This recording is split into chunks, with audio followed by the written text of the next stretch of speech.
Bienvenidos a la entrevista de France 24.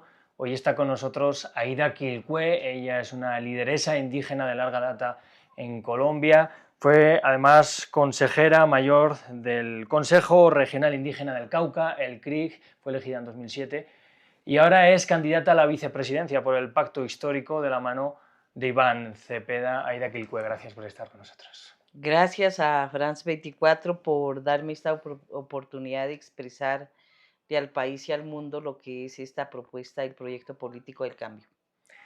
Bueno, pues Aida Quilpué, en primer lugar tengo que preguntarle cómo le convenció Iván Cepeda para aceptar esta carrera a la vicepresidencia, porque nos venía comentando que está siendo dura y que va a ser dura la pelea.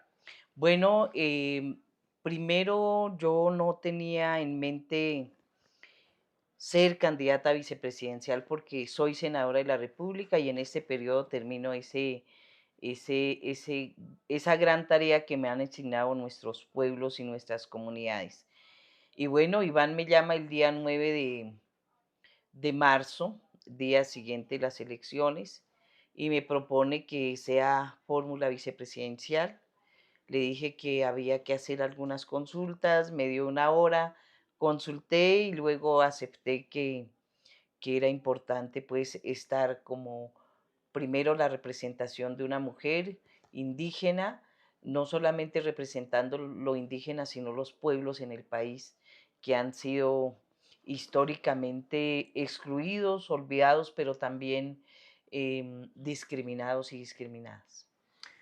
Bueno, usted llega a esta carrera en 2026, después de que en 2022 otra mujer, en este caso de la comunidad afrocolombiana, Francia Márquez, llegara también de la mano del ahora presidente Gustavo Petro. Se han distanciado quizás durante este tiempo, pero supuso una ola de inspiración para mucha gente, Francia Márquez. ¿Qué supuso para usted? No sé si ha podido hablar en este tiempo con ella.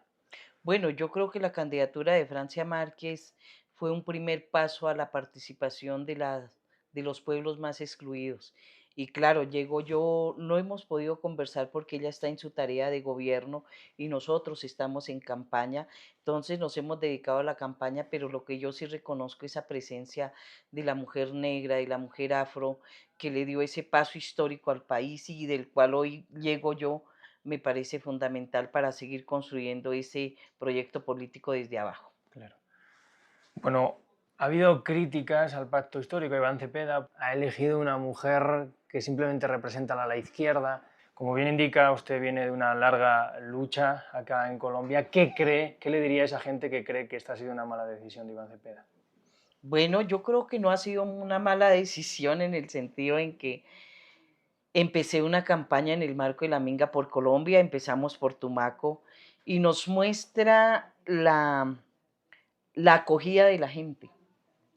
Y no porque sea de un proceso comunitario como lo soy yo, Iván de izquierda, sino porque venimos de unos procesos de reivindicación de derechos a la vida, sobre todo por las víctimas, por la violencia que se ha vivido, y eso nos une a nosotros.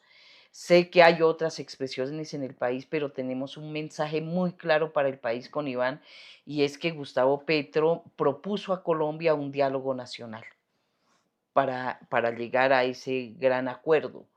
Y nosotros vamos a continuar con esa apuesta porque sí nos parece importante que si bien yo soy indígena, Iván también es del progresismo, no quiere decir que vayamos a gobernar solamente para la izquierda o el progresismo.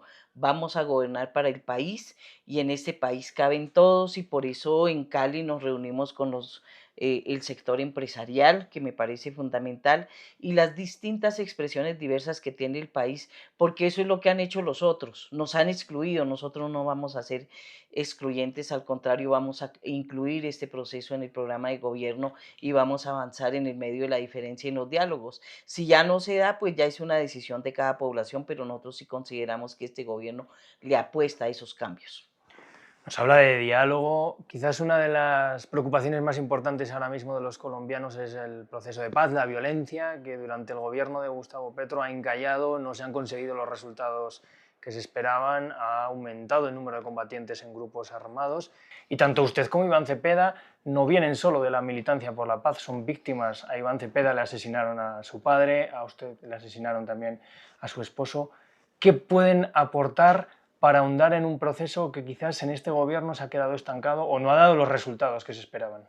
Bueno, yo tengo que resaltar que el presidente Gustavo Petro ha empezado un proyecto político muy importante que ha encarnado nuestras luchas, porque siempre lo digo en plaza pública, nosotros caminábamos por el derecho a la vida, la dignidad, a que no nos mataran, a que no nos sacaran del territorio. Y yo creo que ese aporte del cual nos costó la vida de mi esposo, como la de Iván, la de su padre, podemos aportar mucho porque nos cansamos de la guerra. Yo por lo menos me cansé del señalamiento y la estigmatización, de la persecución incluso. Y yo creo que otro país es posible.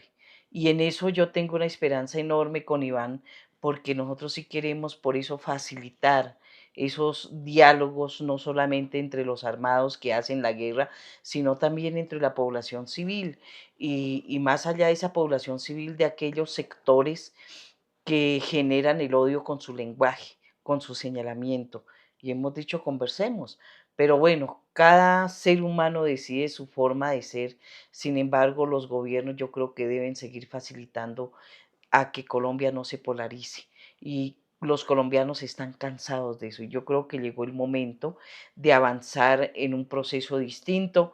Y por eso en mi lema he dicho que es el tiempo de los pueblos, es el tiempo de las mujeres, porque las mujeres también hemos sido excluidas históricamente, hemos vivido una violencia sistemática y que no nos vamos a quedar ahí, que tenemos que afianzar mucho más porque la proyección de nuestros pueblos y nuestra gente es tener un mejor futuro en el país y sobre todo un país donde podamos caminar y expresar libremente nuestras ideas y nuestras apuestas. Voy a seguir un poco con el diálogo. Está siendo una campaña dura entre la derecha y la izquierda, acusaciones bastante fuertes. ¿Cree que si llegan definitivamente al poder va a ser fácil conseguir un diálogo transversal, por lo que nos dice, porque cree que los colombianos lo están pidiendo? Bueno, no va a ser fácil porque hay unas actitudes, hay unas políticas enquistadas de quienes han generado la guerra todo el tiempo. Yo digo eso porque yo no he sido parte de esa guerra, hemos sido víctimas de esa guerra. De tal manera que haremos todos los intentos, buscaremos nuestros aliados en el marco nacional y considero que en ese proceso empezar a sembrar un granito de arena o una semilla que empiece a germinar para transformar este cambio como lo ha hecho Petro, yo pienso que es posible. Usted a este mismo medio, durante el paro nacional previo al gobierno de Gustavo Petro, le dijo en Cali que iban a Cali para defender la democracia colombiana que estaba en riesgo. ¿Cree que ha mejorado la calidad de la democracia colombiana y qué se debería hacer todavía para mejorar? Bueno, ha mejorado en el sentido en que la gente despertó, en que en el proyecto político la gente está decidiendo de manera consciente, de manera libre. ¿Que falta? Claro que sí, porque transformar un país que ha sido gobernado por más de 230 años por algunos, pues no se va a transformar en 4 años ni en 8 años del gobierno de Iván. Es un proyecto político a largo plazo, pero nosotros sí consideramos que tenemos que priorizar algunas acciones concretas en el país, como el tema de la paz, el tema de la revolución agraria, las transformaciones en territorio y otros procesos que seguramente no serán definitivos, pero que dejarán unos cimientos claros para continuar este proyecto político. Nos habla de la tierra, usted viene del Cauca, un territorio en el que la lucha indígena, pero también de los afros, de los campesinos en general, ha estado muy centrada también en la devolución de tierras que consideran que se les ha robado durante muchos años. ¿Qué harían si llegan al poder en concreto para ahondar en esta transformación de la tierra en Colombia? Bueno, yo creo que ha empezado la reforma agraria de manera ya concreta y nosotros sí consideramos que eso hay que continuarlo desde las bases sociales, populares y comunitarias. Y que en este conflicto también por la tierra, porque también tenemos que hablar de ello, pues ha habido discusiones entre sectores indígenas, sociales, populares, y que eso hace parte de ese diálogo en el marco de la revolución agraria. Pero no es solamente devolverle la tierra al campesino, al indígena, al afro y a los que más necesitan, sino cómo se genera condiciones, porque es parte de la reforma agraria o la revolución, es que tengan condiciones para trabajar la tierra, pero también buscar mecanismos de comercialización, porque ahí es donde está y se han quedado los campesinos, porque los intermediarios son los que ganan y los campesinos que trabajan pues son los que siguen en la más alta pobreza de nuestras regiones. Entonces yo creo que hay todo un sistema que vale la pena ponerle atención y avanzar en esas apuestas que ya se están encaminando y que tenemos que potenciarlas.